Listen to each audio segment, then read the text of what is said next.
Hey everybody, and welcome back to my channel where today we are going to be doing my August end of month wrap up. So we're going to look at everything that I read in the last 2 weeks of August.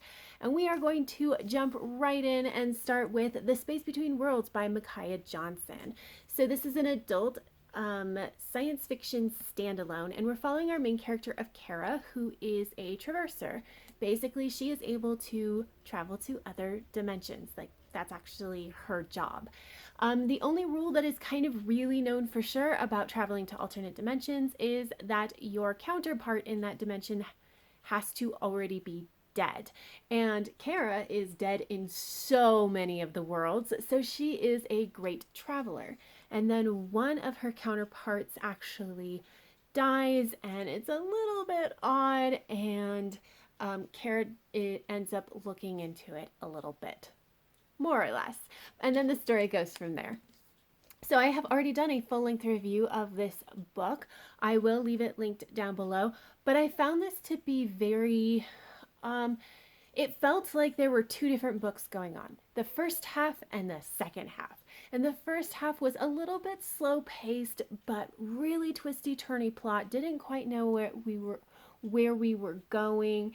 And then the second half was much like faster and more action oriented, and like plot wise just a straight shot from point A to point B, which was a little weird, especially because we didn't have a solid transition in this. However, I really liked Kara as our main character. I didn't like her as a person, but I did think she was really well written, and I truly understood her motivations for why she kind of fell into the more morally gray category. So I really appreciated that.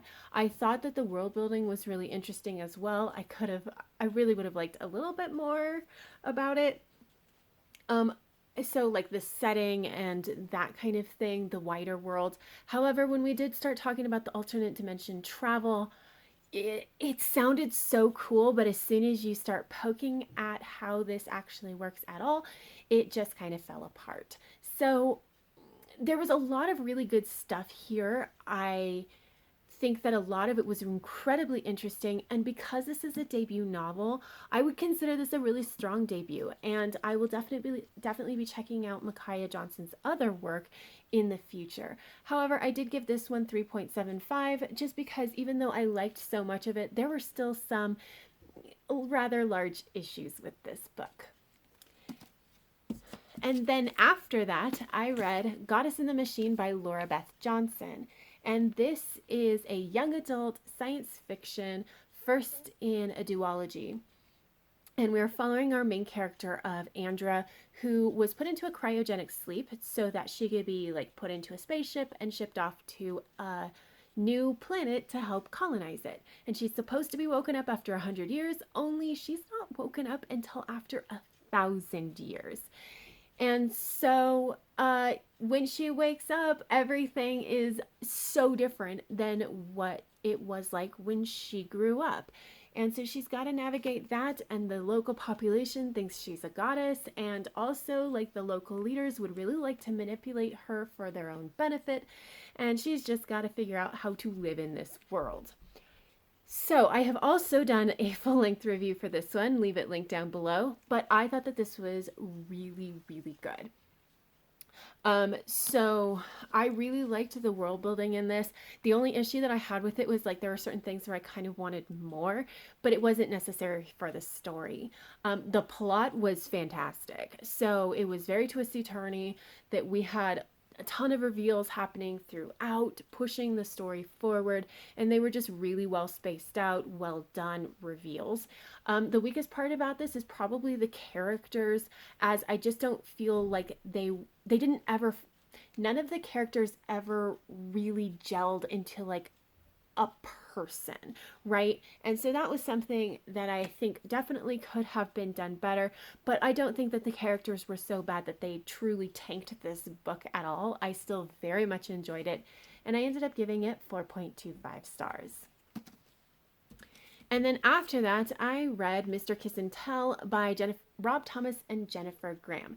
This is a Veronica Mars tie-in novel. It is the second in the tie-in novel series, and essentially there has been alleged a crime that committed at the Neptune Grand, which is like a super bougie hotel in this generally very rich kind of city. But essentially, this person says that she was raped and beaten at this hotel, and the hotel is trying to figure out what exactly truly happened, because like there's some issues with like placing her at the scene and eyewitnesses and all this stuff. So they turned to Veronica Mars and said, please help us figure out what's going on. And the story kind of goes from there. And I will say that the mystery, when you pull back from this, is actually pretty good. But there's a lot of structural issues with this. There were a lot of storylines going on. And when we got to the halfway point, we really pulled away from the main storyline and kind of were dealing with all these other side storylines, which made sense in some ways because they were things that. So this series is actually set after the movie. And so there's some things that were started with the movie that were kind of getting wrapped up in this particular book. So that all makes sense. But it felt really weird. Like we were driving this, the main storyline was driving this book, and then all of a sudden it's just not there because we're doing other things. And I just really didn't like that. Some of the character interactions were very odd and had me like yelling at the book that like that's not how that works. But like I liked being back in Neptune with Veronica and all these characters that I know and love. And like I said, I did think that the mystery was done pretty well. I thought the other storylines were interesting enough. And so like I enjoyed it because I enjoy Veronica Mars, especially in book format. But I found it to be only about 3 stars. Now, I will also say that this is really not a standalone either for like the Veronica Mars series. So would definitely recommend watching the Veronica Mars series, but also like I would recommend reading the first book first too, because it's just one of those things like you can read it, but like the mystery isn't good enough for it to really be worth it. So 3 stars. And then the last thing that I read in these 2 weeks, I guess, is Like a River Glorious by Ray Carson, which is the second book in the Gold Seer trilogy. So the Gold Seer trilogy follows our main character of Leah, and she is able to sense gold. And in the first book, she decides to get away from a family member who would really like to use her, and she ends up traveling from Georgia to California because this is an Old West fantasy, and so like we're in the gold rush era. So and it's for somebody who can sense gold, that obviously sounds great to be in California during the gold rush. So in this second book, the person that she was on the run from, her Uncle Hiram, is back in the picture, and she kind of has to deal with him because he's just going to make her life very, very difficult otherwise. And the story kind of goes from there. This is probably my least favorite book in this series, and it's really very personal to me in that I just hate reading things with domestic abuse, and that's kind of what this is. Now, this is a young adult. It is, it can get pretty bad, but it's not super graphic. It's still pretty appropriate for a teenager. So, but I just hate it. And because this is a reread, I actually knew it was coming. So it's just like feeling so uncomfortable, like for the vast majority of reading this book.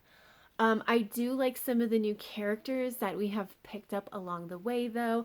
I love watching, like, especially in the first half of this book and even the second half, you know, Leah has the people that she came across on the Oregon Trail with, they became family essentially. And so watching these found family dynamics in the first part and then in the last part of this book was phenomenal. I loved it.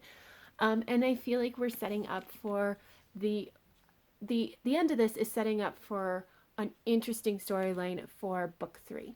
So I still think that this is a good series. It is a well-written book. It is generally a good book. It's just not a book that I'm really happy to read. And honestly, if I do decide to reread this trilogy, I may end up skipping this book because I do get so so tense and anxious about like domestic abuse situations. But I did still think that it was well done, and I did end up giving it like 4 stars. But that is it. That's everything that I read in the last 2 weeks of August. Let me know down below what you have been reading, or if you have any thoughts about what I have been reading. But that is all I have for this video. So if you liked it, please give it a thumbs up. And until next time, have happy reading, and I will see you in the next video. Bye!